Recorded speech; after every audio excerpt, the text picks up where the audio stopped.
நடக்கிறதுனாலையோ varicose progress ஆகாது.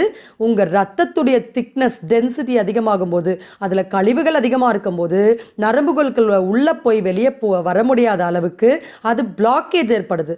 அதுதான் இந்த டிசீஸ் அட்வான்ஸ் ஆகிறதுக்கான காரணம். ஸோ அப்போ அதனால் நம்ம ஃபிசிக்கல் ஆக்டிவிட்டி இன்க்ரீஸ் பண்ணும்போது உணவு கட்டுப்பாடோட சேர்ந்து இன்க்ரீஸ் பண்ணோன்னா கண்டிப்பாக நம்ம இந்த ரத்தத்தோடைய டென்சிட்டி திக்னஸை குறைக்க முடியும். ஓகே, ப்ரிவென்டிவ் மெஷரில் ஃபஸ்ட்டு விஷயம் அவாய்ட் சர்ஜரி. நீங்கள் சர்ஜரி பண்ண கண்டிப்பாக அந்த வால்ஸோடைய டிஸ்ஃபங்க்ஷன் அங்கே நடக்கும். அப்போ உங்களுக்கு நாளடைவில் அது வெரிகோஸ் அல்சராக ஆறாத புண்களாக கால்களில் ரணமாக மாறும். ஸோ இது வந்து கம்ப்ளீட்டாக நம்ம கால்களுக்கு நல்லதில்லை அப்படிங்கிறது நீங்கள் புரிஞ்சுக்கோங்க.